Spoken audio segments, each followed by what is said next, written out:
આમ આદમી પાર્ટીના ગુજરાતના નેતા અલ્પેશ કથિરિયા અને ધાર્મિક માલવિયા બંનેએ રાજીનામું આપી દીધું છે।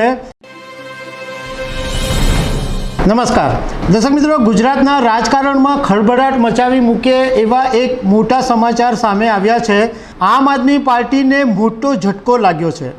વાત એમ છે કે આમ આદમી પાર્ટીના ગુજરાતના નેતા અલ્પેશ કથિરિયા અને ધાર્મિક માલવિયા બંનેએ રાજીનામું આપી દીધું છે અને આ રાજીનામું ઈસુદાન ગઢવીને મોકલી આપવામાં આવ્યું છે। આ બાબતે અલ્પેશ કથિરિયાએ મીડિયા સાથે વાત પણ કરી છે, એટલે એમણે રાજીનામું આપ્યું છે એ વાતનું કન્ફર્મેશન પણ સામે આવી ગયું છે। તો દર્શક મિત્રો, આના વિશે હું તમારી સાથે વાત કરીશ। મારું નામ રાજેશ શાહ છે અને તમે જોઈ રહ્યા છો ખબર છે.com। દર્શક મિત્રો, ગુજરાતમાં 7 મે 2024ના દિવસે લોકસભાની ચૂંટણી છે અને એ પહેલાં આમ આદમી પાર્ટીને તો મોટો ઝટકો મળ્યો જ છે, પરંતુ સાથે સાથે કોંગ્રેસને પણ મોટો ઝટકો લાગ્યો છે। કારણ કે આમ આદમી પાર્ટી ગુજરાતના નેતા અલ્પેશ કથિરિયા અને ધાર્મિક માલવિયા બંનેએ આમ આદમી પાર્ટીમાંથી રાજીનામું આપી દીધું છે।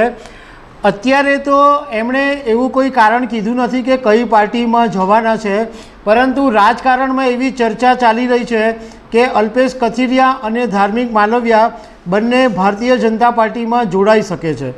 હવે કોંગ્રેસને કેમ ઝટકો લાગે એના વિશે વાત કરીએ તો કોંગ્રેસે આ વખતે ઇન્ડિયા ગઠબંધનના નેજા હેઠળ સુરતની બેઠક ઉપરથી નિલેશ કુંભાણીને ટિકિટ આપેલી છે। રાજકારણના જાણકારોનું કહેવું એમ છે કે જ્યારે સુરત મહાનગરપાલિકા એટલે સુરત કોર્પોરેશનની ચૂંટણી થયેલી ત્યારે આમ આદમી પાર્ટીના 27 જેટલા કોર્પોરેટરો ચૂંટાયેલા અને આમ આદમી પાર્ટીનો વોટ શેર કોંગ્રેસ કરતાં વધારે હતો, છતાં ઇન્ડિયા ગઠબંધનના નેજા હેઠળ કોંગ્રેસના ઉમેદવારને ટિકિટ આપવામાં આવી।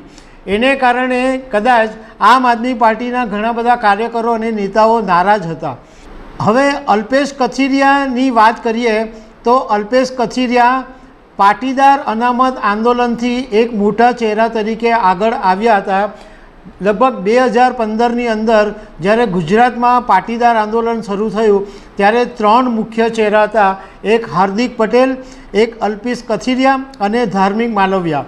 એ પછી હાર્દિક પટેલે તો કોંગ્રેસ જોઈન કરી, કોંગ્રેસ પછી ભાજપમાં ગયા અને અલ્પેશ કથિરિયા અને ધાર્મિક માલવિયાએ તે વખતે પાટીદાર અનામત આંદોલન ચાલુ રાખવાનું નક્કી કર્યું અને એ આંદોલનનું જે પ્રોસેસ ને બધું એ ચાલ્યા કરતું હતું।